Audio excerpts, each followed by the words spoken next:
Hey everybody, Edo here, and this is Scout, a perfectly small, wonderful little card game, and actually Scott Caputo had mentioned this to me and he was talking and raving about it, and I hadn't played it, but he didn't have it on him. And then I was hanging out with Keith Matega. These are two fantastic designers. And Keith was like, you gotta play Scout. I was like, do you have a copy? And he did. And we got to playing it, and it is great. And then I bought a copy. So this is my copy. So now all of us have copies of Scout.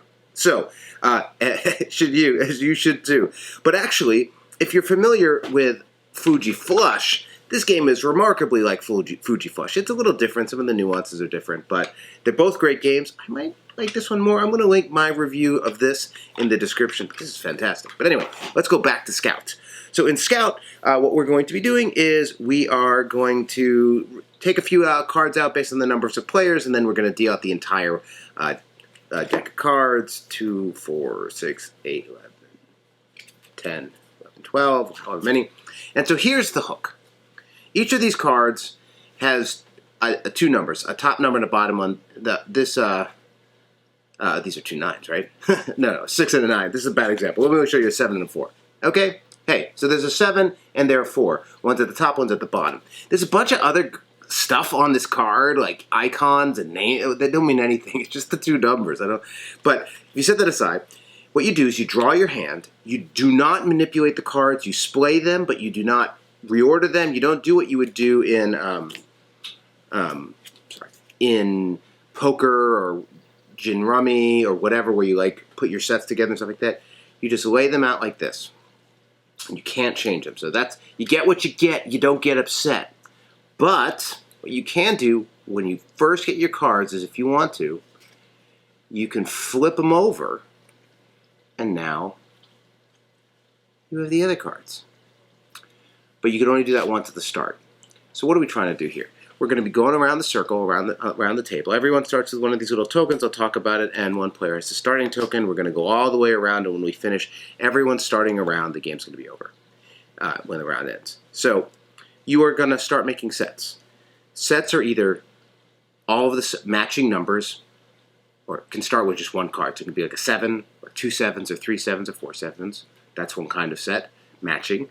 Or there's a sequence, 2 3 4, 4 5 6, 5 6 7 8 9, whatever, that kind of thing. And so what you're going to be doing is you're trying to have escalating hands along the table. So if I play a 4 to the table, and so you can't play the bottom, it's the top number. I'm going to play a 4.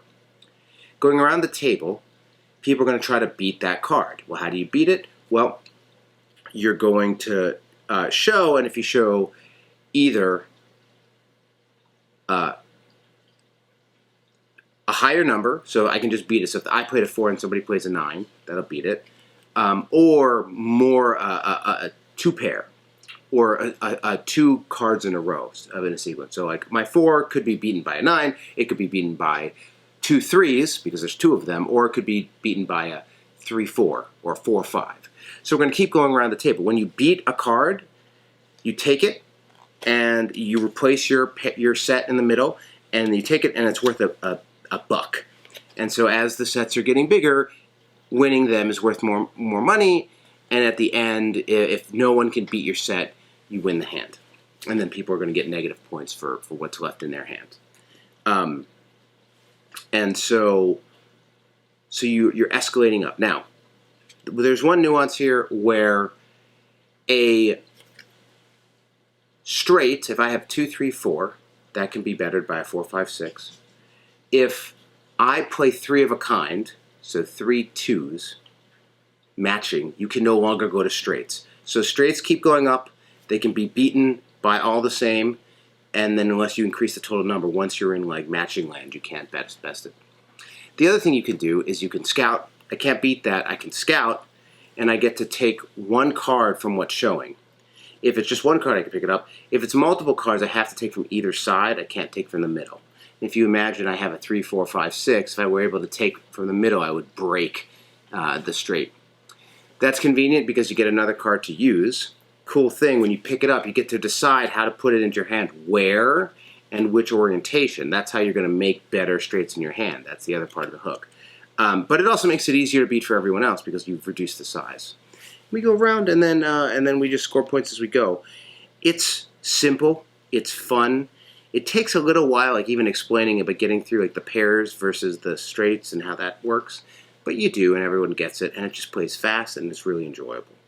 The cards are great. Components are great. Easy to recommend. Certainly fun to play.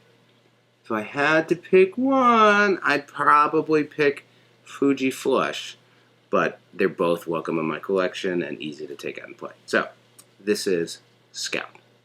Hey everybody, Edo here, and thanks for watching Gaming with Edo. Reviews over here on this playlist, League and Insider videos over here on this one. Subscribe, share, all that good stuff. But most importantly, play some great games.